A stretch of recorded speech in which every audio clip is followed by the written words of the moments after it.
Hello, ẹ káàárọ̀, ẹ káàsán, ẹ kálẹ́ o ní gbogbo ibi tẹ́ bá ti lórí ọ̀fẹ́. Àtàǹfààní àti máa gbọ́ èmi ọmọ yín, olólùfẹ́ yín Lady K Ìfẹ́olúwa show, the baby of Yorùbá nation. Ẹ̀yin ìyá yìí bàbá mi, mo tún gbé tuntun wá, ẹ jẹ́ ká tún jọ gbọ́ eléyìí. Ẹ lè fi mọ̀ wípé gbogbo nǹkan tá ti ń sọ fún wa látijọ́ yìí wípé bí ogun Nàìjíríà ṣe máa tẹ̀síwájú ohun nìyẹn níwọ̀nba àgbà tá bá ṣe rìn mé wọn Nàìjíríà. Nísìn ó ti wá di wípé tó bá fẹ́ lọ sí ìlú òyìnbó lọ ṣẹ̀wọ̀n ní Nàìjíríà, látẹ̀wọ̀n wọ́n á lọ gba físà fún ẹ, wọ́n á gba passport fún ẹ, wọ́n á fi gbé ẹ kúrò Nàìjíríà. Ọ̀rọ̀ Nàìjíríà wá ti di wípé gbogbo àwọn ẹlẹ́wọ̀n tí ẹ ń rí yẹn, gbogbo àwọn tó máa sọ wípé ẹ máa gbé wọn wá lásòkè lọ́hùn, ẹ máa gbé wọn bọ̀ l'Àbújá, ìlú òyìnbó ni tààràtàrà straight, ìlú òyìnbó ló ń gbé wọn bọ̀, ìlú òyìnbó ni wọ́n ń gbé wọn bọ̀. Mo wá fi àsìkò yìí mo fi dúpẹ́ lọ́wọ́ iléeṣẹ́ tó gbé ìròyìn jáde, tí wọ́n tan ìmọ́lẹ̀ fún ayé rí, tí wọ́n jẹ́ kí ọ̀rọ̀ tí èmi àti yín tìtorí ẹ̀ ń pariwo Yorùbá nation la fẹ́ kó wá sí ìmúṣẹ, tí wọn ò jẹ́ ká sọ wípé irọ́ là ń pa, tí wọn ò jẹ́ ká sọ wípé nàláì irọ́ ló bá dé. Mo mà dúpẹ́ lọ́wọ́ wọn o, nítorí nígbà táwa ń sọ, a lot of people sọ kí ni wọ́n sọ wípé irọ́ là pa, wọ́n sọ wá donírọ́. Mo bẹ̀ gbogbo èyí tẹ́ bá fẹ́ wo program yìí, ẹ fi ara balẹ̀ kẹ́ gbọ́ láti ìbẹ̀rẹ̀ dé ibi tí news yẹn parí sí, tẹ́ bá tẹ́ fẹ́ wo gbogbo tó tónú ti Lady K tó kù mọ́, ṣùgbọ́n ẹ fara balẹ̀ kẹ́ gbọ́ news yẹn bó ṣe lọ. Ẹni tó gbé news yẹn jáde ó lọ wú láti ìbẹ̀rẹ̀ pẹ̀pẹ̀ láti lè jẹ́ kí eléyìí jẹ́ ìṣítí fún èmi àti yín, ká lè mọ̀ wípé ohun tí èmi Lady K tí mo máa ń sọ wípé ogun Nàìjíríà ti wà tipẹ́tipẹ́, látìgbà tí a ti wà lórílẹ̀-èdè Nàìjíríà, tí wọ́n ti sọ wá ní Nàìjíríà, ní wàhálà àti ìdààmú ló ti wà nílùú Nàìjíríà tó dẹ̀ máa lọ bẹ́ẹ̀, ní iṣẹ́ burúkú ti bẹ̀rẹ̀ nílùú Nàìjíríà tó máa lọ bẹ́ẹ̀ tí ò lè ní full stop mọ́. Oníròyìn jẹ́ kó yé wa wípé kò ń ṣe àná, kò ń ṣe èní tí wọ́n ti ń ṣe, wọ́n ti ń ṣe é bọ̀ láti ìgbà yí àwọn Babangida, wọ́n ti wá ṣe títí wọ ìjọba Tinubu báyìí sìn, táwa ló fẹ́ stop ẹ̀. Wọ́n ṣe wọ ìjọba Tinubu láti lè máa gbé ẹlẹ́wọ̀n lọ sí immigration office, lọ gba passport fún, lọ gba visa fún láti gbé travel out kúrò ní Nàìjíríà. Gbogbo àwọn ṣákì kí lórúkọ ọ̀daràn tí jẹ́ Wàkílù, èmi àti yín tí a jẹ́ ọmọ kan tá kì í ṣe ọmọ àlè, gbogbo wa lájọ mọ̀ bí ọ̀rọ̀ Wàkílù ṣe jẹ́.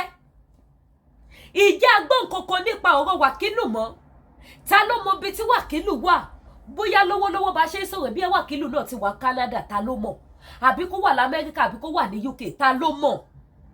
Kẹ́ máa wo iṣẹ́ burúkú tí wọ́n gbé inú Nàìjíríà ṣe, kẹ́ máa wo bí àwọn ọ̀gá ẹlẹ́wọ̀n, àwọn ọ̀gá wọ́dà, bí wọ́n ṣe gbé àwọn ẹlẹ́wọ̀n lọ fi gba international passport tó jẹ́ wípé tí normal person bá fẹ́ ṣe ní Nàìjíríà 6 months jù bẹ́ẹ̀ lọ. Mo rántí ìgbà tí mo fẹ́ ṣe international passport àwọn ọmọ mi, tọmọ kan ó fẹ́ tó 6 months ó jù bẹ́ẹ̀ lọ kó tó jáde. Mo lọ sí Anambra dánwò, Anambra mo ti padà lọ ṣe. Owó tí mo sọ sí Ìkòyí ó wọgbó, mi ò rí passport yẹn ṣe. Mo tún sanwó sí Aláùsá ní Ìkẹjà ní secretariat, mi ò rí passport, mi ò rówó mi. Mo ṣẹ̀ṣẹ̀ ní láti búùkù flight, mo ṣẹ̀ṣẹ̀ lọ mú ọmọ yẹn lọ sí Anambra. Òun ni mo fi mọ ilẹ̀ Yíbò, mi ò dé ilẹ̀ Yíbò rí nítorí mo fẹ́ ṣe passport fọ́mọ. Mo mọ iye tó cost mi, mo ra tíkẹ́ẹ̀tì ti tèmi, mo ra tọmọ yẹn láti lè lọ sí kinní. Àwọn tó kù, àwọn yẹn ká tó rí àwọn yẹn náà ṣe, ikú mọ̀ túbọ̀ sí tòsí. Wọ́n ní kinní kò come up, kinní kò come up. Òun là fi rí tọmọ kan ṣe tí mo fi ń dààmú káàkiri tí mo fi dé ilẹ̀ Yíbò. Ṣùgbọ́n àwọn ẹlẹ́wọ̀n ní Nàìjíríà láti ìgbà ìwáṣẹ̀ títí di ìsìn, láti ìgbà tí Nàìjíríà ti ń jẹ́ Nàìjíríà títí di ìsìn, títí wọ 2025, ẹ máa gbọ́ ẹ̀kúnrẹ́rẹ́ ìròyìn tó lámìlaka tó lágbára bí wọ́n ṣe gbé wọn lọ sí passport office, bó ṣe lọ ń gba passport fún wọn, bó ṣe ń ṣe gba visa fún àwọn ẹlẹ́wọ̀n. Ìròyìn yìí kún, ẹ má jẹ́ kí n rojọ́ jù kí má bá waste data yìí, ṣùgbọ́n ẹ bá mi share ṣé rí bẹ́ẹ̀ bá wá ṣe wò, ẹ máa fún ara yín ṣe analysis yẹn fún ara yín kẹ́ lè wá wò wípé ṣé ogun Nàìjíríà lè ṣẹ kò lè ṣẹ ní ohun tó ti lè jẹ́ wípé láti ìgbà ayé Babangida àti bẹ́ẹ̀ bẹ́ẹ̀ lọ ni wọ́n ti ń gbé àwọn ẹlẹ́wọ̀n escape ní Nàìjíríà tó máa lẹ́lẹ́wọ̀n sá lẹ́wọ̀n. Tẹ́ bá rántí 2 years ago wọ́n láwọn ẹlẹ́wọ̀n kidnapper Boko Haram kọ́tọ́kọ́ wọ́n lọ já police station Kuje prison l'Abuja, wọ́n escape. Game náà ni gbogbo ẹ̀ bá dé. Nigeria is a gunner. It's a gunner, it's a gunner, it's a gunner. Ọmọ Yorùbá ẹ jí ẹ wake up. Nigeria is what?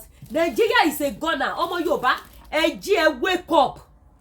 Yorùbá nation no going back. Ohun tá ń fojoojúmọ́ pariwo ẹ̀ fún yín tá ń sọ fún yín.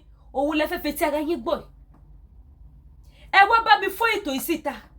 Ẹ wá bá mi share. Kẹ́yìn fúnra yín wá máa rò pé so àtìgbà báyìí nìkan báyìí tí ló ti ń ṣẹlẹ̀ ní Nàìjíríà. Àbájọ tó jẹ́ pé tó bá ti mú ọ̀daràn wọ́n á ní kó máa gbé bọ̀ wá s'Àbújá. Tó bá ti mú ẹni bí wọ́n á ní kó máa gbé bọ̀ wá s'Àbújá. So géèmù tó ń gbá l'Àbújá leléyìí. Ẹ jẹ́ àjọ gbọ́ kó má dàbí àsọjù. Ẹ jọ̀ọ́ bẹ́ bá wá ṣe wò ẹ má bá mi ṣe wétí. Ẹ má bá mi share. Ẹ má bá mi share. Ẹ má bá mi pín wọ̀ gbòòrò ayé. Ó yá ẹ já gbọ́. Ó yá àlè wait láti gbọ́ ẹ. Ẹ bá mi share yín tẹ́ bá wò mí for the first time. Ẹ subscribe. Kẹ́ wá fún ara yín máa ṣe kíni. Kẹ́ máa analyze ẹ fún ara yín. Ṣé ẹ ti gbọ́ tẹ́lẹ̀wọ̀n tó fẹ́ gba físà ìlú òyìnbó? Ẹlẹ́wọ̀n. Ohun táwọn ọ̀gá wọ́dà kan ń ṣe lọ́gbà ẹ̀wọ̀n nìyí. Ẹ̀yin náà ẹ wá gbọ́. Ìṣẹ̀lẹ̀ kan ti ṣẹlẹ̀ ní Nàìjíríà yìí nígbà kan rí o. Ọjọ́ ìṣẹ̀lẹ̀ náà pẹ́ díẹ̀. Ẹ má kánjú o àti bẹ̀rẹ̀ àtìgbà tó ti ṣẹlẹ̀ bọ̀. Rìkíṣí ti dáyé ọjọ́ ti pẹ́. Àbòsísì ti wà nílẹ̀ yìí, ọ̀nà jì gan-an. Ǹjẹ́ ẹ rántí obìnrin kan tí wọ́n ń pè ní Gloria Okonu? Obìnrin kan báyìí tí wọ́n mú láyé ìjọba ológun Muhammadu Buhari àti Túndé Ẹ̀dí Àgbọn ni. Pápá ọkọ̀ òfurufú Aminu Kano ní Kano ni wọ́n ti mú lọ́jọ́ 22 oṣù kẹrin April 22, 1985. Wọ́n bá kokéènì lẹ́rù ẹ̀ ní ó fẹ́ gbé e lọ sí ìlú òyìnbó ni wọ́n bá mú un. Lásìkò àwọn Ìdí Àgbọn yìí nǹkan burúkú ni kí wọ́n mú èèyàn pé ó gbé oògùn olóró nítorí wọn yóò dájọ́ ikú fún un ni wọn yóò sì kọ̀yìn ẹ̀ ságbà bíi tadigunjalè wọn yóò sì yìnbọn pa á. Ọ̀rọ̀ náà kì í ṣe tuntun nígbà náà. Ṣé lọ́jọ́ 10 oṣù kẹrin 1985 yẹn kan náà ni wọ́n kọ̀yìn àwọn mẹ́ta kan ságbà Bartholomew Ọwọ̀, Bernard Ògèdèǹgbé àti Lawal Ojúọlápé. Lọ́kùnkẹ́ni yìí náà sì ni kò tí ì wá ju ọ̀sẹ̀ kan àtọjọ́ díẹ̀ tí wọ́n pa àwọn yìí ni wọ́n mú Gloria Okonu. Ohun tó jẹ́ kí ọ̀rọ̀ ẹ̀ dariwo nìyẹn. Ṣé wọn yóò pa Gloria Okonu ni? Obìnrin ohun tí àwọn èèyàn ń béèrè rèé. Àfi bí ohun tẹ́nìkan kò rò ṣe ṣẹlẹ̀. Àwọn custom ni wọ́n mú Gloria ní 22 April. Nígbà tí ó di 25 April wọ́n fà á lé àwọn ọlọ́pàá lọ́wọ́. Àmọ́ lọ́jọ́ kẹta tó dé sọ́dọ̀ àwọn ọlọ́pàá ìyẹn ní April 28 ariwo ta pé Gloria Okonu ti kú sátìmọ́lé àwọn ọlọ́pàá o. Wọ́n ló kú pátápátá. Ní ìforígbárí oríṣiríṣi bá bẹ̀rẹ̀. Àsẹ̀yìnwá àsẹ̀yìnbọ̀ wọ́n ní májèlé inú oúnjẹ ló pa Gloria. Ìjọba Buhari bínú. Wọ́n láwọn ò ní gbà. Wọ́n gbé ìgbìmọ̀ dìde pé àfi kí wọ́n wádìí kìnní náà. Gbogbo ayé gbọ́dọ̀ mọ ikú tó pa Gloria. Ìgbìmọ̀ náà ń ṣiṣẹ́ lọ lọ́wọ́ ní gbẹ́kẹ̀bú. Wọ́n fìbọn gbàjọba lọ́wọ́ àwọn Buhari. Níjọba bá bọ́ sọ́wọ́ Ibrahim Babangida. Níbẹ̀ ni rédèrèdè ti bá ìwádìí náà. Títí dòní kò sì sẹ́ni tó mọ ibi tí ọ̀rọ̀ náà parí sí tàbí bó ti jẹ́ gan. Àfi nígbà tí ìròyìn jáde pé Délé Gíwá olóòtú àgbà ìwé ìròyìn Newswatch ti rí àṣírí ọ̀rọ̀ yìí o pé Gloria Okonu kò kú wọ́n fẹ̀yìn pọ́n jáde ní Nàìjíríà ni o. Òkú ẹlòmíì tó ti pẹ́ ní mọ́ṣúárì ni wọ́n gbé jáde fáyé rí. Ṣé gbọ́? Báwo ló ṣe jẹ́ bẹ́ẹ̀? Wọ́n ní Gloria kọ́ lórúkọ obìnrin náà Ṣíyìnrè ni àti pé ọ̀rẹ́ lòun àti àwọn ìyàwó lórí ìjọba tuntun ìgbà náà ìyẹn Babangida àti Fasa. ẹnìkan tó ti mọ àwọn méjèèjì ni wọ́n lórí Gloria ní London, kódà pé ó ti bímọ fọ́kọ tuntun tó ṣẹ̀ṣẹ̀ fẹ́ torí ọkọ ẹ̀ ti tẹ́lẹ̀ ti kú, àti pé níbi ìkómọ tí wọ́n ṣe fọ́mọ wọn wọ́n rí ìyàwó Babangida àti ìyàwó Mama Fasta torí ọ̀rẹ́ làwọn mẹ́tẹ̀ẹ̀ta. Delegiwa ni wọ́n ló rán onífọ́tò lọ síbẹ̀, wọ́n sì ya fọ́tò, wọ́n kó fọ́tò wálé ní wàhálà dé. Ọjọ́ kejì ni wọ́n fi lẹ́tà kan ránṣẹ́ sí Gíwá tó ní láti iléeṣẹ́ ààrẹ ni. Ǹjẹ́ kó yẹ lẹ́tà wò? Àṣé bọ́ǹbù ni, níbẹ̀ ló ti kú ikú bọ́ǹbù. Ohun tí àwọn èèyàn ń gbé kiri nígbà náà nìyẹn. Nítorí ẹ̀ ní Gani Fáwẹ̀mí sì ṣe dìde tó ní àwọn Babangida mọ̀ nípa ikú Delegiwa. Gani ló lọ sí kóòtù. Ìjà sì dé láàrin òun àti àwọn ọ̀tẹlẹ̀múyẹ́ ológun, pàápàá Halilu Akilu tó jẹ́ aṣáájú àwọn ẹ̀ṣọ́ fún Babangida. Lọ́rọ̀ kan títí di bá a ṣe ń sọ̀rọ̀ yìí o, àwọn kan sì gbà pé Gloria Okoye sì wà láyé, wọ́n kàn ti kìlọ̀ fún pé kò gbọ́dọ̀ dásẹ̀ wọ Nàìjíríà mọ́ ni. Bó tilẹ̀ jẹ́ pé ìròyìn náà gbilẹ̀ gan-an nígbà náà, ọ̀pọ̀ àwọn tí wọ́n gbọ́ ìròyìn ọ̀hún ni wọn kò gbà á gbọ́. Ìdí ni pé báwo ni agbófinró yóò ṣe mú ọ̀daràn tí yóò rí ibi jáde mọ́ wọn lọ́wọ́. Àsìkò náà sì ni àgbọ́sọ bẹ̀rẹ̀ sí jáde pé ìyẹn ò mà jẹ́ tuntun, pé wọ́n ń ṣe bẹ́ẹ̀ lọ́gbà ẹ̀wọ̀n dáadáa o. Wọ́n ròyìn àrà tí àwọn wọ́dà máa ń dánwò fáwọn ẹlẹ́wọ̀n tó ń ṣẹ̀wọ̀n lọ́dọ̀ wọn. Wọ́n ní bí ẹlẹ́wọ̀n míì bá lówó dáadáa, àwọn wọ́dà fúnra wọn ni wọn yóò máa mú jáde tí wọn yóò sì máa jẹ́ kó jáde fún fàájì lálẹ́, kódà kó fẹ́ lọ sí ilé ẹ̀ àti àwọn ìrìn míì tó bá fẹ́ rìn nígbà tó bá ti lówó lọ́wọ́. Kò tún sẹ́ni tó gba irú àhesọ báyìí náà gbọ́. Pàápàá nígbà tí wọ́n sọ pé àwọn wọ́dà máa ń ṣe é débi pé ọ̀tọ̀ lẹni tí yóò máa ṣẹ̀wọ̀n fáwọn olówó tí wọn yóò sì ṣí olówó sílẹ̀ kó wábì kan gbà lọ. Eléyìí náà bí àṣé làwọn ọlọ́gbọ́n kà á sí. Àfi àwọn àṣírí tó wá ń tú lẹ́nu ọjọ́ mẹ́ta yìí tó fi hàn pé nǹkan ń ṣe níjù tí ará ilé kò gbọ́ o, àti pé ohun tó ń ṣẹlẹ̀ ní sàárè òkú nìkan ló lè sọ. Òkú ni kò sì ní sọ̀rọ̀ fárá ayé yìí torí òkú tó ti kú kì í bára ayé wíjọ́. Ọ̀dọ́ ọmọkùnrin kan Idris Okuneye tí wọ́n ń pè ní Bobrisky ní àṣírí ohun tó ń lọ láwọn ọgbà ẹ̀wọ̀n wa lásìkò ìgbàlódé yìí ti tú síta, tí èèyàn sì wá ti bàbá ìgbé kékeré ní àgbésọ ayé àwọn ológun ìjọsí o. Ohun tó ń tẹ̀lé lásìkò yìí kò bò, àwọn ẹlẹ́rìí wà dáadáa. Bobrisky ló lọ sẹ́wọ̀n tó tẹ̀wọ̀n dé.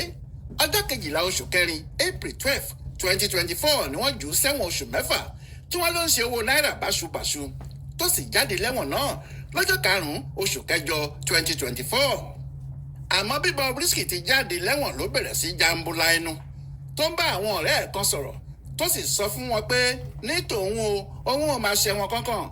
Bàbá aláyé kan lòun bá sọ̀rọ̀ nínú àwọn ọ̀gá wọ́dà. Àwọn ni wọ́n ṣètò fóun tó jẹ́ ilé ọ̀tọ̀ pátá ni wọ́n fòun sí tí òun ń gbádùn ní tòun bí èèrà inú ṣúgà. Àmọ́ mílíọ̀nù díẹ̀ lòun sọ fún wọn o. Ọ̀rọ̀ yìí ló di wàhálà tó tú àṣírí ńlá, nítorí ó fẹ́rẹ̀ jẹ́ kò sẹ́ni tó gbọ́ irú ẹ̀rí láàrin ìgboro pé ẹlẹ́wọ̀n kan wà tó jẹ̀gbádùn ayé àwọn lọ́lábẹ́ ẹlẹ́wọ̀n. Bobrisky ló jẹ́ káyé gbọ́ o. Ń lọ̀rọ̀ bá di gìrìgìrì láàrin àwọn ọ̀gá wọ́dà. Ṣé gbogbo wa ló lè? Ẹni tílẹ̀ bá mọ́ bá ní bàrá o. Kò sí ọ̀gá wọ́dà tó fẹ́ kí a jẹ ìwà ìbàjẹ́ burúkú yìí símọ̀ òun lórí. Àbí ta ni yóò fọ̀bẹ tó bá sọnù jẹ́ṣu? Òyìnbó kò kọ olè, afárá lòyìnbó kọ. Ó hàn pé àwọn ọ̀gá wọ́dà kan ti jáfara jù ní ilẹ̀ ṣe fẹ́ mọ́ olóró wọn sí gbangba. Lẹ́sẹ̀kẹsẹ̀ ni wọ́n ti lé Michael Anugua, ọ̀kan nínú àwọn kọ̀ǹtrólà wọn ní Kirikiri dànù pé kó lọ jókòó díẹ̀ sílé náà, àti Síkírù Adékúnlé náà ní Kirikiri níbẹ̀. Ọ̀gá lòun náà. Lẹ́yìn náà ni wọ́n ṣẹ̀ṣẹ̀ tún wá lé Ògbúlé Samuel Obinna tí òun wà lọ́gbà ẹ̀wọ̀n Àfikpó ní Ẹ̀bọ̀nyì. Ẹ̀sùn tí wọ́n fi kan òun ni pé òun náà máa mú àwọn ẹlẹ́wọ̀n jáde fún fàájì. Bẹ́ẹ̀ ọ̀gá lòun náà. Bákan náà ni wọ́n lé ìlú Afonsi Kelvin Ikechukwu lọ́gbà ẹ̀wọ̀n Kùjé l'Àbújá. Ọ̀gá lòun náà níbẹ̀. Ẹ̀sùn tí wọ́n fi kàn án ni pé ó ń bá àwọn ẹlẹ́wọ̀n gba owó ńláńlá sọ́wọ́. Ṣé ń gbọ́ṣẹ́? Àsìkò igbọn làṣírí ṣẹ̀ṣẹ̀ tó pé lóòótọ́ làwọn ọ̀gá wọ́dà máa ń ṣètò fáwọn ẹlẹ́wọ̀n kan láti wà láyé ọ̀tọ̀ tí wọ́n sì gba owó gidi lọ́wọ́ wọn. Ohun tó fà á tí ẹlẹ́wọ̀n fi ń ráyè jáde tàbí gbé ilé ọ̀tọ̀ nìyẹn. Lóòótọ́ làwọn ọ̀gá wọ́dà gbìyànjú láti sọ pé kinní náà kò rí bẹ́ẹ̀. Àmọ́ bí wọ́n ti ń gbìyànjú tó bẹ́ẹ̀ ló ń hàn pé irọ́ burúkú làwọn náà ń pa. Àwọn ẹlẹ́wọ̀n kan wà tí wọ́n ń jayé ọba lọ́gbà ẹ̀wọ̀n. Tí Bobrisky yìí ló jẹ́ kí aráàlú mọ̀ pé irú kí náà ti ń ṣẹlẹ̀ tipẹ́ kò ṣẹ̀ṣẹ̀ bẹ̀rẹ̀ rárá ni. àmọ́ nígbà tí eléyìí ṣẹlẹ̀ tí ariwo yìí pọ̀ làwọn ọ̀gá lọ́gbà ẹ̀wọ̀n wọ̀nyí ṣe àwọn kinní kan tó lè mú nǹkan le fún àwọn ọ̀gá wọ́dà tí wọ́n ń fi rú àwọn nǹkan báyìí jẹun. àwọn òfin àti ètò tó le kókó ni wọ́n gbé kalẹ̀ ohun tó jẹ́ kí àṣírí ìwà pálapàla míì tí wọ́n tú hù láti ọ̀dọ̀ àwọn olórí ọgbà ẹ̀wọ̀n yìí jáde síta nìyẹn. tàbí ẹ ti gbọ́ rí pé ẹnìkan wà lọ́gbà ẹ̀wọ̀n ó sì fẹ́ gba pásípọ̀ọ̀tì àti físà láti jáde nílùú. ẹni tó bá gba físà sáfẹ́ lọ sílùú òyìnbó ni. bí ọ̀rọ̀ ti rí fún ọkùnrin kan tí wọ́n pè ní Haruna Ayọ̀ nìyí ẹni tí àwọn wọ́dà fúnra wọn mú lọ sí ibi tí wọ́n ti ń gba pásípọ̀ọ̀tì tí yóò fi gba físà bẹ́ẹ̀ ẹni tó ń ṣẹ̀wọ̀n lọ́wọ́ ni. àwọn oníròyìn Punch ni wọ́n ṣiṣẹ́ náà o àṣírí tí wọ́n sì tún náà túbọ̀ dáhùn kọrú fáwọn ọ̀bàyéjẹ́ nílé iṣẹ́ aṣọ́bodè ilé wa ìyẹn Nigeria Immigration Service. wọ́n ní ọjọ́ 19 oṣù karùn-ún tó kọjá yìí ní kinní náà ṣẹlẹ̀. ẹ̀wọ̀n ni Ayọ̀ wà ẹ̀wọ̀n gbére ni wọ́n sì kọ́kọ́ sọ ọ́ sí nítorí pé ẹ̀sùn ìdigunjalè ni wọ́n torí ẹ̀ mú tí wọ́n sì bá a ṣẹjọ́ kí wọ́n tó jù sẹ́wọ̀n.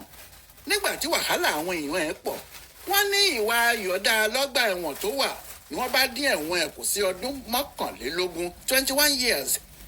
ẹ̀wọ̀n ọdún 21 yìí ni Ayọ̀ ń ṣe tó fẹ́ gbabẹ̀ gbé bẹ́ẹ̀ o. ó fẹ́ mọ bí ó ti jáde lọ́gbà ẹ̀wọ̀n náà bẹ́ẹ̀ ni kì í ṣe pé ó fẹ́ jáde kó máa rìn kiri ní Nàìjíríà ó fẹ́ jáde kó gba ìlú òyìnbó lọ ni. yóò kàn dín lọ́jọ́ kan ni àwọn èèyàn tí wọ́n ti gbọ́ tẹ́lẹ̀ pé adigunjalè ni ó ti wà lẹ́wọ̀n gbére yóò kàn déédéé rí nígboro London tí yóò máa rìn kiri. ohun tí àwọn wọ́dà àti àwọn aláṣẹ ọgbà ẹ̀wọ̀n wa gbogbo ń ṣe fún Nàìjíríà nìyẹn. bí èèyàn bá ṣẹ̀ sófin tó ṣe ohun tó burú sí àwọn ọmọlàkejì tó pààyàn nítorí pé òun fẹ́ máa jayé tí wọ́n bá sọ irú ẹni bẹ́ẹ̀ sẹ́wọ̀n kì í ṣe nítorí kó lè jìyà ẹ̀ṣẹ̀ tó ṣe yìí nìkan àmọ́ kó lè jẹ́ ìkìlọ̀ fún gbogbo àwọn tó kù láyé tí wọ́n bá tún fẹ́ ṣe irú ẹ̀ ni.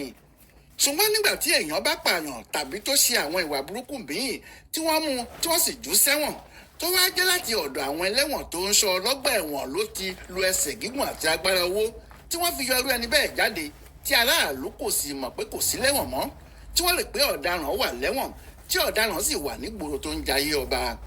báwo ni ìwà ìbàjẹ́ yóò ṣe tán ní orílẹ̀-èdè bẹ́ẹ̀? báwo ni ọ̀daràn kan yóò ṣe bẹ̀rù ọgbà ẹ̀wọ̀n mọ́? báwo ni ayé kò ṣe ní máa bàjẹ́ sí i? ohun táwọn èèyàn ń wí rèé nígbà tí titun yìí tún ṣẹlẹ̀. Ayọ̀ wà lẹ́wọ̀n wọ́dà kan sì mú jáde pé kó wá lọ gba pásípọ̀tù ó sì tẹ̀lé e débẹ̀ wọ́dà náà sì ní ọ̀gá òun kan ló ní kí òun mú un lọ. abirú kí leléyìí? ọgbọ́n tí wọ́n fi mú Ayọ̀ jáde ni pé àwọn wọ́dà ṣa àwọn 5 kan tí wọ́n ní wọ́n fẹ́ lọ ṣiṣẹ́ nílé ọ̀gá wọn kan. ṣé eléyìí kì í ṣe tuntun? wọ́n á máa kó àwọn ẹlẹ́wọ̀n tí wọ́n bá ti mọ̀ pé wọn kò lè sá lọ mọ́ lọ síta fún àwọn iṣẹ́ kí wọ́n lè fi ìyẹn gbatẹ́gùn àti láti ríta kí wọ́n mọ ohun tí àwọn ń pàdánù nítorí ìwàkiwà wọn. òun ni wọ́n bá ṣa àwọn 5 yìí pé kí wọ́n jáde o wọ́n sì fi Ayọ̀ sí àárín wọn. bí wọ́n ti dọ́nà ni ọ̀gá wọn kan sọ fún wọ́dà tó ń kó wọn lọ pé kó fi Ayọ̀ sílẹ̀ fóun pé ọ̀gá àgbà wọn ní kí òun mú un lọ síbì kan. asọ́ ti ọ̀rọ̀ ní sáà jẹ́ kínní àná. bó ti mú Ayọ̀ báyìí ibi passport ní Festac Town ló mú lọ. bí wọ́n ti débẹ̀ ni wọ́n ń sáré ṣe passport fún un. àmọ́ nítorí pé wọ́n ń pẹ́ jù ni wọ́dà yìí ṣe bẹ̀rẹ̀ sí dààmú tó sì ṣẹnu fóró sọ fáwọn ọ́fíìsà tó ń fún wọn ní passport pé kí wọ́n tètè dá òun lóhùn nítorí òun gbọ́dọ̀ dá ọkùnrin tí òun mú wá náà padà sọ́gbà ẹ̀wọ̀n. bí àwọn yẹn ti gbọ́ bẹ́ẹ̀ ni wọ́n fọgbọ́n dá a dúró sí i tí wọ́n sì pe àwọn ọlọ́pàá sí wọn. wọ́n ti yọ àwọn ọ̀gá bíi 2 níṣẹ́ ní immigration lórí ọ̀rọ̀ yìí o. wọ́n sì ti sọ pé ìwádìí tó gbóná ń lọ láti mọ ọ̀gá tó ń gbowó lọ́wọ́ àwọn ẹlẹ́wọ̀n tó fi ń bá wọn ṣe irú àwọn iṣẹ́ burúkú báyìí. ìdí ni pé wọ́n ní ọ̀rọ̀ Ayọ̀ yìí kì í ṣe àkọ́kọ́ o. pé tẹ́lẹ̀ ọsibítù ló kọ́kọ́ fi ń kẹ́wọ́ tí yóò ní ara òun kò yá tí wọn yóò gbé lọ sí ọsibítù tí yóò lu ọ̀pọ̀lọpọ̀ ọjọ́ níbẹ̀ tí àwọn lọ́sibítù tí wọ́n ti jọ di ọ̀rọ̀ náà yóò sì máa sọ pé kò tí ì gbádùn dáadáa tó ni. èyí ni pé kì í ṣe ọ̀rọ̀ passport ló bẹ̀rẹ̀ ọ̀rọ̀ Ayọ̀ yìí ó ti ń gbádùn lọ́gbà ẹ̀wọ̀n ọjọ́ ti pẹ́ bẹ́ẹ̀ ni kì í ṣe Ayọ̀ nìkan o bí ọ̀pọ̀ àwọn ẹlẹ́wọ̀n pàápàá tó bá jẹ́ àwọn ọ̀daràn gidi bí apààyàn bí adigunjalè ṣe ń lo àǹfààní owó tó wà lọ́wọ́ wọn láti máa jayé rẹpẹtẹ lọ́gbà ẹ̀wọ̀n nìyí débi pé àwọn míì tó ń darí iṣẹ́ okòwò wọn níbẹ̀ pàápàá bẹ́ẹ̀ ni kì í ṣe Èkó nìkan ni eléyìí ti ń wáyé o káàkiri àwọn ọgbà ẹ̀wọ̀n ní Nàìjíríà ni ìyẹn làwọn èèyàn ṣe ń béèrè pé báwo ni ayé Nàìjíríà kúkú ṣe rí báyìí. Nàìjíríà ti lọ. gbé irú eléyìí gbà nítorí Ọlọ́run. Ó ti lọ. Ọláyíwọlá alága ló yẹ ọ̀rọ̀ ọgbà ẹ̀wọ̀n àti àwọn ẹlẹ́wọ̀n wò fún bùdó àgbà. Ẹ gbọ́ ẹ̀yin yẹ́yìn bàbá mi tẹ́ bá gbọ́ pé ó ti lọ ẹ sọ pé ó ti lọ Nàìjíríà ti lọ. Kò sí nǹkan kan mọ́ ní Nàìjíríà. Nígbà tí èèyàn bá hùwà ọ̀daràn tó ṣiṣẹ́ ibi tí ìjọba dẹ̀ tún ṣe kíni tó tún fọwọ́ pa lórí. Àwọn tó yẹ kó protect ará ìlú kí ọ̀daràn má báráyè ṣe ará ìlú níkà àwọn gan ló protect ọ̀daràn tó ń fìyà jara ìlú. Wọ́n protect ọ̀daràn wọ́n fìyà jara ìlú. Ẹ wo kaftan lélẹ̀ lè fi rọ́ọ̀kì sọ́mà ẹ bó ṣe fine ó fine gidi stone ló wà wájú ẹ̀ àtàpá ẹ̀ àti àpò ẹ̀ ó ní 2 side pockets. Ẹ wo gbogbo àwọn ìṣẹ̀lẹ̀ burúkú wọ̀nyí àwọn tí wọn ò wá ṣẹ́ àwọn ló máa jù sẹ́wọ̀n. Àwọn kan pè mí lórí live show níjọ́ wọ́n bíbá àwọn pípọ̀ yẹn ti lò 14 years lẹ́wọ̀n lórí ọ̀rọ̀ tí ò tó nǹkankan tó ní ṣe bí táwọn máa kú sílẹ̀ tó ti dájọ́ kú fún wọn. Irú ayọ̀ yìí sì tó bá ṣe bẹ́ẹ̀ tó bá mu escape lọ́gbà ẹ̀wọ̀n wọ́n wá lọ mú irú àwọn aláìṣẹ̀ yẹn wọ́n pa wọ́n wọ́n ní ayọ̀ ti kú. Ẹ kú ní rójú ẹ̀ wọ́n ṣàtẹ́ òkú sílẹ̀ àbí kọ́ ti design ojú ẹ̀ wọn ò ní dámọ̀ bóyá ayọ̀ ni tòótọ́ bóyá kì í ṣayọ̀. Àwọn tí ò yẹ kó kú àwọn ló ń kú sí ọgbà ẹ̀wọ̀n nílùú Nàìjíríà. Àwọn tí ò yẹ kó ṣe ẹ̀wọ̀n àwọn ló ń ṣẹ̀wọ̀n nílùú Nàìjíríà. Ẹ wo àwọn aṣọ tó fine lélẹ̀ tẹ́lẹ̀ fi rọ́ọ̀kì sọ́mà àwọn 3/4 wà o àwọn amlẹ́sì wà. Àwọn tí ò yẹ kó jìyà àwọn ló ń jìyà nílùú Nàìjíríà. Kẹ́ wo ibi tí Nàìjíríà tó sorí kodò sí. Kẹ́ wo ibi tí ìrìn àjò ayé Nàìjíríà tó bàjẹ́ dé. Ẹ wá wo àtìgbà tí kinní ti ń ṣẹlẹ̀ bọ̀ and up till today kò stop. Ẹ wá sọ fún mi ṣó lè stop ní 2025 ohun tó ti ń ṣẹlẹ̀ bọ̀ láti ìgbáyé ìjọba Buhari àkọ́kọ́ kí Babangida tó gbàjọba lọ́wọ́ Buhari ló ti ń ṣẹlẹ̀ bọ̀ gbogbo wa la kúkú jọ gbọ́ bó mo fi láìlọ́nà ilé sínsìn. Ó ti ń ṣẹlẹ̀ bọ̀ tipẹ́tipẹ́ no be today bó ṣe máa lọ for life nìyẹn tí ò lè lópin. Bí àwọn aláìṣẹ̀ bó ṣe máa fi orí kó ìyà àti ègún àti wàhálà nínú Nàìjíríà òun lẹ ti rí yẹn. Ibo ni Bobrisky wà lọ́jọ́ tòní? Bobrisky wà nílùú òyìnbó. Tó bá jẹ́ wípé ayọ̀ náà ṣe bẹ́ẹ̀ ó escape ayọ̀ náà ti wà ní London báyìí. Gbogbo wọn London ló wá fi wọ́n sí. Ẹwà àtìgbà tó ti ń kó gbogbo àwọn ẹlẹ́wọ̀n Nàìjíríà lọ sí London. Ẹwà ẹni tó mú nígbàyé Buhari àkọ́kọ́ náà obìnrin yẹn London lòun náà wà. Ìyẹn tẹ̀ tuntun ti lọ́kọ́ ti bímọ ti dàgbà sí Nàìjíríà. Ọwá ni wọ́n ti pàṣẹ fún kó má tẹ Nàìjíríà. Ẹ gbọ́ ẹ̀yin tẹ́ ń wò mí ṣó máa wọ́ọ̀kì bóyá bá ṣe ń sọ̀rọ̀ nǹkan bóyá wà Nàìjíríà. Tẹ́ bá gbọ́ bágọ́n is bágọ́n kéèsì yẹn ti lọ nìyẹn. Ẹ wá wo àwọn tí wọ́n ò ṣẹ̀ tí wọn ò hùwà burúkú àwọn aláìṣẹ̀ tí ẹ̀mí wọn ti bọ́ àwọn aláìṣẹ̀ tí ìyà wọn ti jẹ. Nàìjíríà ló ti máa jẹ́ lọ́mọ 12 years ẹwẹ́ lẹ́yìn náà. Nàìjíríà ló ti máa rán ọmọ 19 years 11 21 years. Nàìjíríà ìlú burúkú. Mo ti ní mi ò ní rojọ́ púpọ̀ ṣùgbọ́n gbogbo èyí tẹ́ ń wo fídíò yìí mo fẹ́ kẹ́ jókòó ẹ má kàn gbọ́ lásán ẹ kàn reason sí gbogbo ohun tá ti ń sọ wípé ogun Nàìjíríà ogun ìwà ìbàjẹ́ tó wà nílùú Nàìjíríà wípé kò lè dópin. Ṣé bẹ́ẹ̀ ni àbí bẹ́ẹ̀ kọ́? Ṣé bẹ́ẹ̀ ni àbí bẹ́ẹ̀ kọ́? Tó bá tún the next year 2026 ogun Nàìjíríà máa tún increase á tún worst burúkú jẹ́lé lọ. Ẹ gbádùn mi ó máa worst burúkú ju eléyìí tẹ́túgbọ́ ìlọ kékeré lélẹ̀ ẹ tí gbọ́n kankan. Èyí tẹ́tú máa gbọ́ ní next year ó máa tún bad ẹ̀sìn jẹ́lé lọ.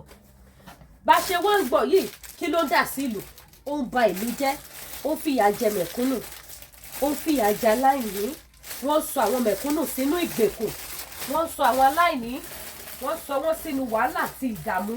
Ọmọ Yorùbá tàtà gbogbo ohun tá ṣe ní ká dá dúró ní ká gba orílẹ̀-èdè wa ká gba Yorùbá nation ká bọ́ lóko ẹrú 3/4 lélẹ̀ minigown ó rọ́ọ̀kì sọ́mà ó lọ pati kò sí pati tẹ wọ́wọ́ tí ò lọ ẹ wo bó ṣe fine ẹ wo bó ṣe mú yes ọmọ Yorùbá ẹ jẹ́ ká jí èmi náà ní aṣọ yìí very fine cloth èmi náà nírú ẹ̀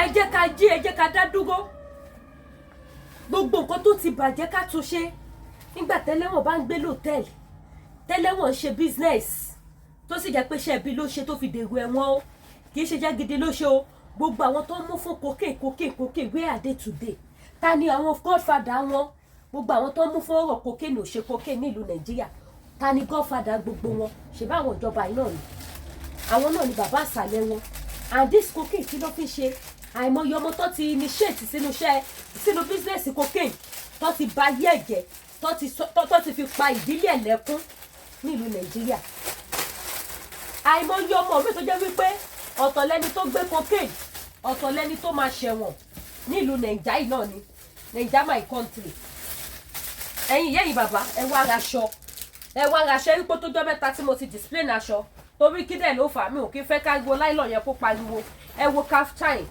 ẹ wo aṣọ ìbò ṣe fine àsìkò sọ́mà báyìí àwọn èèyàn máa ṣe patí gan àwọn èèyàn máa ṣe patí lásìkò sọ́mà ẹ wọ̀ lọ tẹ fi lọ rọ́ọ̀kì sọ́mà kò ṣaṣọ tó máa jẹ́ kógún mú yín ẹ wọ̀ kẹ lọ fi ṣe patí ẹ̀yin dádì mo láwọn titi yín náà lọ́lọ́kan òjọ̀kan gbogbo ẹ̀ ló wà available ẹjọ́ ẹ pè mí léèsì náà wà mi ò ní lè tú léèsì lénìí torí mi ò fẹ́ kí program yìí mi ò fẹ́ kó gùn jù mo sọ fún yín pé mo ti láwọn aṣọ new ones tó ti dé àwọn aṣọ new aṣọ ó ti dé gbogbo ẹ̀yin mọ́mì mi tẹ́ máa ń bá mi rajà ojú òní tìyìn ẹ ní wọ àkísà kẹ́yìn aṣọ àwọn aṣọ yẹn ó máa ń gba kéèyàn farabalẹ̀ káwọn eléyìí sì mi lè ka ní standing so ẹ̀yin mọ́mì mi ẹ̀yin dádì mi ẹ patronize baby yín o àwa ka ilé ta ẹ patronize lady kí ẹ wá bá mi raṣọ ojú òní tìyìn bákan náà mo láwọn wig àwọn fine wig ẹ jẹ́ bá wa share ètò yìí ẹ bá mi pín wọ̀ gbòòrò ayé ẹ bá mi share ètò mo láwọn fine wig náà àwọn wig tó mú yes tó yẹ pé tẹ bá ti raṣọ ẹ ra wig ẹ ra purse ẹ ra jewelries àwọn fine earring àwọn new ọjà ó ṣẹ̀ṣẹ̀ dé ni ẹ pè mí kẹ́ wá patronize mi ojú òní tìyìn mi ò ní wá yín tì lágbára Ọlọ́run bákan náà gbogbo ẹ̀yin tẹ́ bá fẹ́ ra product iléeṣẹ́ TL Natural Bar ẹ wo agúnmu diabetes kò sí mọ́ nílẹ̀ mo ti list orúkọ àwọn tó nídìí ìjọba yìí sí tó bá ṣe ń dé gbogbo ẹ̀yin tí mo ti kọ orúkọ yín ni màá tètè pè lágbára Ọlọ́run so for now èyí tó wà nílẹ̀ sìn òun ni ti manpower gbọ́ ti fẹ́ tán ó ti fẹ́ tán ṣẹ́rẹ́ yìí tẹ́ bá lọ ń dá ṣàánú aláì àánú yín ṣe mí o mo nífẹ̀ẹ́ ìran mi ẹ̀yin náà mọ̀ pé tó bá sì ń sọ wípé yes àwọn tó nífẹ̀ẹ́ ìran ẹ̀ I'm one of them bẹ́ẹ̀ yóò yìn mí mo yíra mi mo nífẹ̀ẹ́ ìran mi ni mo ṣiṣẹ́ dúró dì sí mi ò dẹ̀ ní gbé nǹkan tí ò dá wá fún ìran mi ní gbé nǹkan tó máa fún yín ní effect burúkú mi ò ní gbé wá fún yín ṣé gbogbo àwọn product wọ̀nyí kò ní side effect kankan agbo jẹ̀díjẹ̀dí mò ń lo àwọn ọmọ mi ń lò àwọn ọmọ mi ń lò ẹ máa ya gbogbo jẹ̀díjẹ̀dí gbogbo nǹkan tá à ń jẹ láàbúrọ̀dù jẹ̀díjẹ̀dí ni ó ń pààyàn lóko ó ń fa èyìn ríro fún yàn ẹ flush gbogbo ẹ̀ dànù jẹ̀díjẹ̀dí ti ṣẹlòmíì dẹni tó pẹ́ ò lè mọ́ ẹ ya gbogbo jẹ̀dí kúrò lágọ̀ọ́ ara agúnmu jẹ̀díjẹ̀dí tẹ nídìí lélẹ̀ ká ya gbogbo ẹ̀ káráyé fúyẹ́ káráyé fúyẹ́ báyìí kẹ́yìn gan máa mọ̀ pé yes nǹkan jáde lára yín òun lélẹ̀ confam ni bákan náà ti manpower ẹ má lọ máa gúnra yín lábẹ́rẹ́ ẹ má lọ lo chalk torí ẹ fẹ́ dóbò ẹ̀yin ṣáà ti gbélé ìlú ra wíbẹ̀ jẹ́bẹ̀ ẹ̀yin tẹ́ bá níyàwó lé ẹ lọ wẹ́yàn kan ẹ ká fi ṣe kíni kẹ́ fi confam ẹ̀ wò bó jẹ́ ìyàwó láńlọ́ọ̀dù yín ẹ mú mọ́lẹ̀ bó jẹ́ ìyàwó ọ̀gá yín níbi iṣẹ́ má wò gbóyìnbó ni tẹ́ bá gbóyàwó ẹ̀ dáadáa ìyàwó ẹ̀ má bá sọ̀rọ̀ pé wọ́n á má sákẹ́ni yóò mọṣẹ́ ṣe dáadáa o òṣìṣẹ́ gidi ló ní Ọlọ́run confam mo sọ fún yín àpáàtì òṣì àbí mo parọ́ ni kẹ́ mú ìyàwó ọ̀gá yín òyìnbó kẹ́ gbó dáadáa ọ̀gá ò lè sáàkì yín ìyàwó ẹ̀ ló máa sọ fún pé má sáàkì ẹ o ó ṣẹ̀ṣẹ̀ ní ọmọọṣẹ́ gidi ni ọmọọṣẹ́ tó mú yes ọmọọṣẹ́ tó gbójú ẹ̀ ọmọọṣẹ́ tó kátó ọmọọṣẹ́ tó mọ ẹnu ẹ̀ òun lélẹ̀ eléyìí dẹ̀ ṣe tẹ́ máa lò tán tí iléeṣẹ́ máa wá dìde tí ò ní wálẹ̀ mọ́ láyéláyé mo fi ọwọ́ ìsọ̀yà fún yín mi ò bẹ́ lọ́hún kí n pọmọ Yorùbá lára so I will never bring nǹkan tí ò dáa fún yín ẹ ṣe kí ni ẹ pakuru mọ́ ẹ gbé abẹ́ wọn gbóná dáadáa ẹ gbó wọn dáadáa ẹ rí gbogbo àwọn sugar mommy tí wọ́n ń gbọ́kànlọ́kàn ẹ rí tó tún trend lórí TikTok yìí sí mi ìtìráyè gbogbo àwọn news yẹn mi ìtìráyè gbogbo àwọn yẹn kò sí nǹkan tó mú àwọn big mommy tí wọ́n lọ ń gbọ́kọ ọmọ 23 years torí pọ́kọ ọmọ 23 years yẹn gùdù dáadáa ni ó ń gbó wọn dáadáa ó gbé wọn débẹ̀débẹ̀ ọkùnrin tó lè ní ìyàwó mẹ́ta táwọn ìyàwó ẹ̀dẹ̀ tún jalè lórí ó yẹ kẹ́ mọ̀ pé gùdù ni ó ń gbó wọn dáadáa tó wá lọ mú ìyá 50 something tó lọ gbà mọ́ àwọn mẹ́ta lọ́wọ́ ó lẹ́tìkẹ́ ó láòdù bóyá mo ti ẹ̀ṣin bá wá gbẹ́nu sí máìkì lórí ọ̀rọ̀ yẹn ẹ jọ ẹ wá ràgùn mu manpower bákan náà fún àǹfààní gbogbo èyí tẹ́ bá fẹ́ lọ sí ìlú Nàìjíríà tẹ́ bá ní apartment tẹ́ lè lọ́jì sí ẹ pè mí kí n fún yín ní fóònù nọ́mbà ilé-iṣẹ́ dearest service apartment ṣẹ́rí dearest service apartment tá à ń sọ yìí it's a very nice place very good place ẹ̀yin mọ́mì mẹ́yìn dádì mi ẹ trust me mi ò ní introduce ibi tẹ́ máa sanwó yín nù mí ní introduce ẹ̀ fún yín dearest service apartment is a very nice place 24 hours light 24 hours internet security kitchen everything gbogbo family tẹ́ bá fẹ́ lọ fún summer holiday ní Nàìjíríà ẹ lè lọ́ọ̀jì síbẹ̀ kẹ́ wà ń bẹ̀ kẹ́ máa ṣe fàájì yín kò sẹ́ni tó máa yẹ̀ yín lọ́wọ́ wò kò sí ohun tẹ́ fẹ́ tí ò sí níbẹ̀ bí ìpẹ́ wà lábúròdù náà ni ẹ máa gbádùn bẹ̀ ẹ máa ṣe better food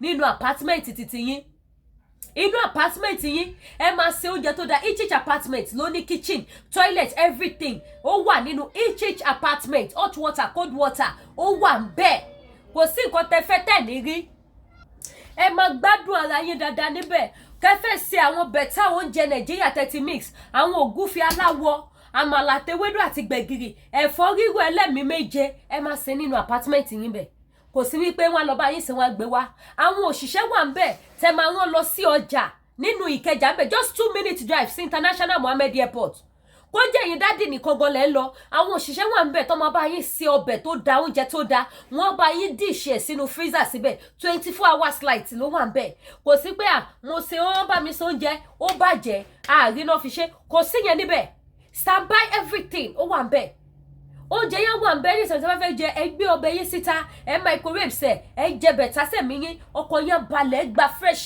air very nice place 2 minute drive sí International Mohammed Airport ẹ̀yin tẹ́ bá need the phone number wọn láti make enquiry ẹ pè WhatsApp number mi or kẹ́ text mi máa send the phone number wọn sí yín very nice place ẹ trust me mi ní fún yín lófo bí yẹn ṣe jẹ́ nìyẹn lẹ́yìn yẹn gbogbo ẹ̀yin tẹ́ bá fẹ́ ra wig àwọn fine wig mo ní níbí báyìí ẹ̀yin tẹ́ bá fẹ́ ra àwọn spiritual items Jésù lọ́ba tó ń ṣiṣẹ́ ìyanu kì í ṣe ènìyàn àìmọye àwọn ẹlòmíràn ní lady kéèké láṣìírí ẹ̀ Ọlọ́run ni Ọlọ́run yóò dẹ̀ ní dójú tì wá ṣáyé àwa èèyàn àìnígbàgbọ́ àìmọ̀ Ọlọ́run pè bó ti tó àti bó ti yẹ ló mú wa ń tojú bọ lé kàkàkiri tá a mọ bí ta fẹ́ yà sí ta fi ń face oríṣiríṣi challenges tá bá pe Ọlọ́run bó ti tó àti lódodo ẹ gbàgbé ṣe rí tí ẹ bá ní ìgbàgbọ́ nínú Ọlọ́run tí ẹ bá pe Ọlọ́run bó ti tó àti bó ti yẹ ṣe rí ọṣẹ kékeré tẹ̀ ń wò lọ́wọ́ mi ó máa dàbí ní ńlá lọ́wọ́ yín ni ó dẹ̀ máa ṣe iṣẹ́ tí ẹ rán fún àǹfààní ẹ̀yin tẹ́ bá need àwọn spiritual items tó confirm tó mú yes ẹ pè mí wíbẹ̀ jẹ́bẹ̀ títọ́ lọ́rùn ni any spiritual problem tẹ́ bá ní àwọn nǹkan tẹ́ lè lò láti fi kojú ẹ pè mí ó wà available èmi kọ́ Ọlọ́run ni Ọlọ́run yóò dẹ̀ ní ṣe kíni kò ní dójú tì wá Ọlọ́run yẹn ò ní fi wá sílẹ̀ fún ìfẹ́ ọ̀tá Ọlọ́run yẹn ò ní fi wá sílẹ̀ fún ayé mú àwọn spiritual items wà ní ọlọ́kan òjọ̀kan tí ẹ lè lò fún àwọn ìṣẹ́gun ìtúwọ́ ẹ̀bí àwọn àgbà back to sender àgọ́ bí kọ́kọ́ dédé máa kórìíra yé àwọn nǹkan tẹ́ lè lò láti fi òpin sí àmì ìkórìíra ẹlòmíì àmì ìkórìíra ló ń dà láàmú ló fi jẹ́ gbogbo ibi tó bá ti ń débà wọ́n máa ń lé ni gbogbo tó bá ti náwó sí báyìí kò ń tó lọ́wọ́ nítorí pé kí ni àmì ìkórìíra ti wà lára ẹ̀ èèyàn ò sì kí mọ ibi táwọn iṣẹ́ wọ̀nyí ti ń wá òun ló fi jẹ́ pé àràgbé láyé ilé ayé ogun èèyàn tó bá dẹ̀ ní ògo ló máa ní ogun òun lọ́rọ̀ ayé yìí mo lọ́gàn èmi tọ́lọ́ ti gbà fún tọ́lọ́ ti ṣe owó àròbó ológun bẹ́ẹ̀ ni ó jókòó sí ògo tó ní tó ń jẹ́ lójú yẹn ó yẹ kó jù bẹ́ẹ̀ lọ àwọn ìkóríta kan wà tí bàtà máa ta onítàn lẹ́sẹ̀ tí ò ní mọ̀ nítorí pé kí ni kò fura kò kíyèsára so gbogbo ẹ̀yin mọ́mì ẹ̀yin dádì àwọn nǹkan tẹ́ lè lò fún spiritual problem àwọn nǹkan tẹ́ lè lò láti fi ṣe ẹ̀bẹ̀ àdúrà kí ogun ṣẹ́ kọ́nà ṣí kọ́nà là kẹ́ ní àṣeyọrí tó dáa kẹ́ ní ọkọ tó dáa kẹ́ ní ìyàwó tó dáa kẹ́yìn àtọkọ yín jọ pé kó má gbọ́kọ mọ́ yín lọ́wọ́ kó jẹ́ ti yín nìkan lọ́kọ yín máa gbọ́ ó má wà available lọ́dọ̀ Lady K Ìfẹ́ Olúwa show ẹ pè mí kò sí lọ kábọ̀ kankan bẹ̀ any country tẹ́ bá wà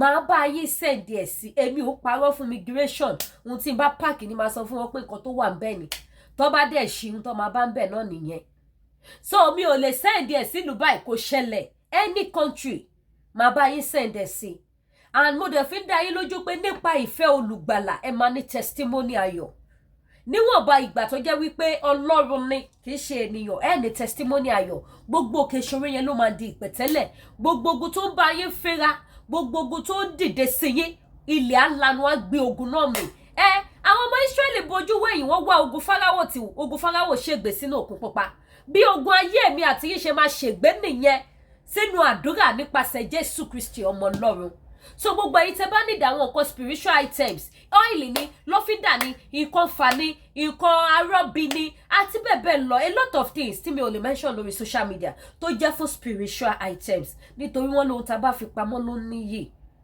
ohun tá a bá fi pamọ́ òun ló níyì so àwọn nǹkan tẹ́ bá fẹ́ fún spiritual items ẹ pè mí ó wà available bí báyìí àdúrà gbogbo wa máa gbà kò sẹ́ni tí ò ní ṣùgbọ́n tàbí títí ẹ̀ bẹ́ẹ̀ ni ṣùgbọ́n èèyàn tó bá ti nígbàgbọ́ nínú Jésù ó máa di aláyọ̀ ni mí èmi yóò máa yọ̀ Jésù láyọ̀ mi ẹ wá bá mi yọ̀ bó ṣe máa rí nìyẹn lágbára Ọlọ́run àtẹ̀mí àtẹ̀yìn àjọ kọrin ọpẹ́ àjọ gbégbá ọpẹ́ ọ̀nà wá ṣí ọ̀nà wá là ní agbára Ọlọ́run so bó ṣe jẹ́ nìyẹn ẹ pè mí lórí nọ́mbà tẹ́wọ̀n lójú screen yìí fáǹfààní ẹ̀yin tí ó bá jẹ́ pé nọ́mbà mi ti tẹ́lẹ̀ lẹ́ ń pè nọ́mbà yẹn ti travel out wọ́n ti dì mọ́lé ní WhatsApp office ní Chicago ṣé Chicago ni no Chicago kọ́ California WhatsApp office California ló wà ibẹ̀ lọ́ọ́ tì mọ́lé sí so ọjọ́ tí n bá réyàn tó bá wà ní California tó bá lè help mi yọjú sọ́fíìsì wọn fine àbíjọ́ tí inú wọn bá dùn dòdòdòdò mo ṣì ń send mail sí wọn up till now èmi náà ò sinmi pẹ̀lú wọn because síìmù yẹn wà very very important sí mi púpọ̀ náà customer mi síìmù yẹn púpọ̀ náà tó ń bá mi rajà that is why tí mo máa ń yin Ọlọ́run tí mo dẹ̀ máa ń dúpẹ́ lọ gbogbo ẹ̀yin tẹ́ ń patronize mi pé ojú òní tì yín àdúrà òní ṣe titi yín tì ní ríbi láyé yín a lot of people tún bá mi rajà wọ́n tún introduce mi sáwọn èèyàn ó tẹ̀ ní mọ́mì mi kan mo ti miss number wọn wọ́n tún introduce mi sáwọn ti church wọn àwọn èèyàn náà tún bá mi rajà lọ ìyá ojú òní tì yín o but mo ti miss number so many people through WhatsApp yẹn so ẹ jọ̀ọ́ ẹ bá mi share ètò yìí àwọn èèyàn lè mọ nọ́mbà tí mò ń lò ń sìn ẹjọ́ torí t'Ọlọ́run so gbogbo ẹ̀yin tẹ́ bá need anything ẹ pè mí ẹ̀yin tẹ́ bá dẹ̀ tún mọ àwọn tó ń ṣe kíni tí wọ́n nífẹ̀ẹ́ Ọlọ́run lára Lady K ẹ sọ fún wọn àṣé ó ti ní nọ́mbà tuntun tí Lady K ń lò sí nọ́mbà tó ń lò sí ni ẹ jẹ́ bá mi share fún wọn ojú òní tìyẹn ní nìkan ṣayé yín ọ̀rọ̀ gbogbo wa máa dayọ̀ lágbára Ọlọ́run àárí àánú gbà ojú rere ìrànlọ́wọ́ Ọlọ́run á wà wá rí ogun Nàìjíríà kò ní já wa ibi ò ní ṣẹlẹ̀ sí wa ìdààmú ò ní dé bá wa gbogbo àwọn tí bàtà ń ta lẹ́sẹ̀ Ọlọ́run ẹ̀mí àwọn wòólì abáwàbòrò òtura sí gbogbo májẹ̀mú ibi lórí ayé wa ẹ̀jẹ̀ Jésù á bà á jẹ́ gbogbo májẹ̀mú tá fi orúkọ wa dá tá fi ìyàwòrán wa dá gbogbo májẹ̀mú ibi ẹni mímọ́ Ísírẹ́lì ọ̀gá ògo jùlọ bá májẹ̀mú náà jẹ́ ojú àti èṣù àtàwọn ọmọ ogun ẹ̀ Sátánì àpòfò lórí ayé mi àti yín bó ṣe máa rí nìyẹn mi ní wá yín tì ẹ ṣé gan mo dúpẹ́ èmi náà ni Lady K Ìfẹ́ Olúwa show the baby of Yorùbá nation ẹ má gbàgbé láti subscribe sí YouTube channel wa kẹ́dẹ̀ bá mi share ètò Yorùbá nation no going back Yorùbá nation no going back Yorùbá nation no going back àwọn new aṣọ ó wà available ẹ jọ̀ọ́ patronize mi ẹ wọlé báyìí sí aṣọ òkè lélẹ̀ gown ni aṣọ òkè mo ní wọn lóríṣiríṣi ẹ wọlé báyìí sí this one is lace with Ankara full stone aṣọ fine gan ó mú yes aṣọ tẹ ọ̀rá ń wò yẹn oh my god tó bá dọ́dọ̀ yín tẹ̀yìn rà mọ̀ pé nǹkan kì í ṣẹ̀ṣẹ̀ ràgò aṣọ láṣọ yẹn ó mú bákan náà aṣọ àwọn daddies gbogbo ẹ̀ náà wà available agbádá senator wears àti bẹ́ẹ̀ bẹ́ẹ̀ lọ gbogbo ẹ̀ ló wà available ẹ ṣé gan mo dúpẹ́ ojú òní tìyìn ire o.